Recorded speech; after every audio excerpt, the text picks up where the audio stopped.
अगर आप भी चाहते हैं JMK म्यूजिक का ऑडियो वीडियो सबसे पहले आप तक पहुंचे, तो हमारे चैनल को सब्सक्राइब करें और साथ ही बेल आइकन के घंटी को दबाना ना भूलें। जय माँ कप्तानी रिकॉर्डिंग स्टूडियो मानसी कन्या। बोला बोला छठी मैया की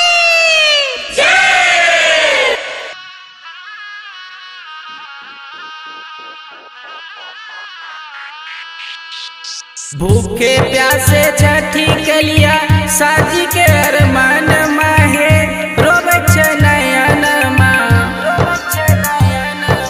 भूखे प्यासे छठी कलिया साजी के अरमान माहे रोवे नयन माँ। ललन माँ देखे लालन माँ देखे खातिर तरस मोर नयन माँ। ललन माँ देखे खातिर तरस मोर नयन माँ।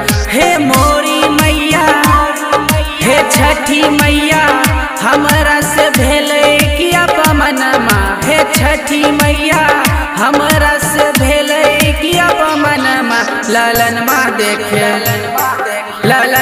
देखे खातिर तरसे मोर नयन माँ।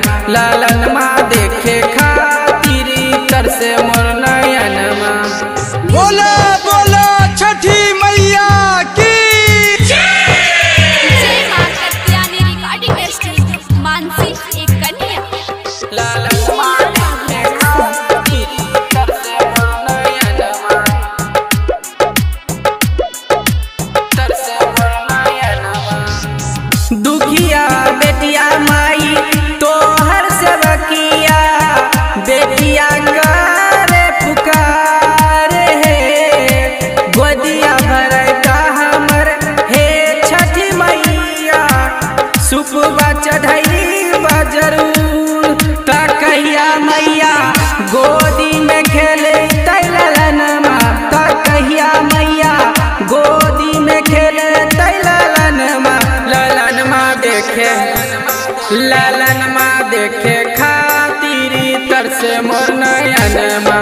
ललन माँ देखे खातिर तरसे मोर नयन माँ। म्यूजिक डायरेक्टर बोला बोला छठी मैया की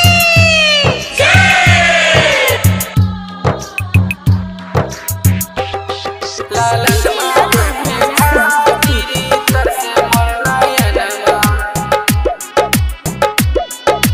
तरसे मोर नयन माँ। रखी के ध्यान माई करे छिया पूजा सुनीली बझनिया के दुख है। गौआ के लोगवा सबे मारे चटाना कहिया पैबे गोदिया के सुख। तरामा सिसर बोध के मानी ले कहन माँ। तरामा सिसर बोध के मानी ले कहन माँ। ललन माँ देखे खातिर तरसे मोर नयन माँ। ललन माँ देखे खातिर तरसे मोर नयन माँ। जय माँ कप्तानी रिकॉर्डिंग स्टूडियो मानसी कन्या।